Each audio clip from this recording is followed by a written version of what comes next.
Hi అండి, ఎలా ఉన్నారు? బాగున్నారని కోరుకుంటున్నాను. నేను మీ లక్ష్మిని. యాక్చువల్గా ఈరోజైతే కొంచెం చుట్టాలైతే వస్తున్నారనమాట.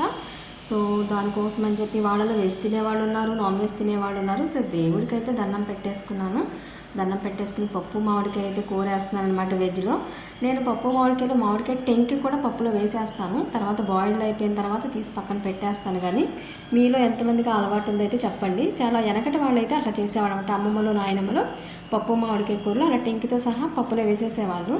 తర్వాత తినేవాళ్ళు లేకపోతే తీసేసేవాళ్ళు. నెక్స్ట్ అలా నాన్ వెజ్ తింటారు బాబాయ్ వాళ్ళు. సో దానికోసం కొంచెం ఒక హాఫ్ కేజీ చికెన్ అయితే తీసుకుని ఫ్రై అయితే చేస్తూ ఉన్నాను. దాన్ని అయితే వాష్ చేసి పూజ అంతా అయిపోయిన తర్వాత వంట సెక్షన్ అయితే పెట్టుకున్నాను. సో ఇంకా ఎవరు వచ్చినా ఏం చేసినా సండేనే కొంచెం ఫ్రీ ఉంటాను తప్పించి ఆ రోజే వస్తుంటారు ఏదైనా.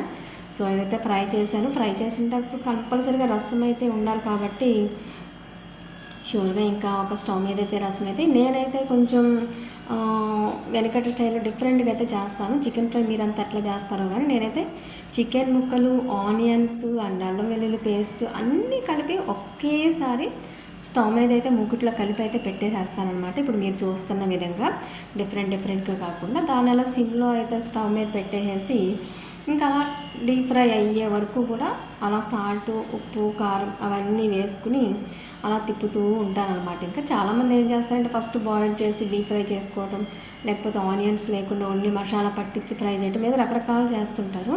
బట్ ఇదైతే అన్నం కలుస్తుందని చెప్పి నేనైతే ఇలా అయితే చేస్తానన్నమాట. స్టార్టింగ్ నుంచి నాకు ఇలా చేయటం అలవాటు.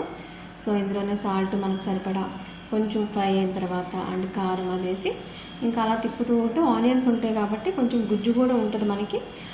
ఓన్లీ ఫ్రై ఫ్లేవర్ అయితే వస్తుంది. మీలో ఎంతమంది అయితే ఇలా ఫ్రై చేస్తారో నాకైతే చెప్పండి నేను చేసినట్టుగా. సో ఫ్రై ఉన్నప్పుడు కంపల్సరీగా మనకి రసం అయితే ఉండాలి కాబట్టి జస్ట్ కొంచెం ఒక టమాటా అయితే కట్ చేసి సింపుల్గా రసం అయితే పెట్టానమాట. ఫ్రై అయితే ఫినిష్ అయిపోయింది. లాస్ట్లో కొంచెం చికెన్ మసాలా అయితే వేసి కొత్తిమీర అయితే నేను యాడ్ చేసుకున్నాను. చూసారు కదా ఫైనల్గా ఎలా అయితే వచ్చిందో. ఇంకా ఫినిషింగ్ ఇంకా రసం, పెరుగు కామన్ కదా. సో పిన్ని, బాబాయ్ వాళ్ళకి, మాకు అందరికీ ఫైనల్గా అయితే ఇదే. ఈరోజైతే మీతో ఇది బ్లాగ్ అయితే షేర్ చేసుకుంటున్నాను. Please watch it. Thank you. Subscribe.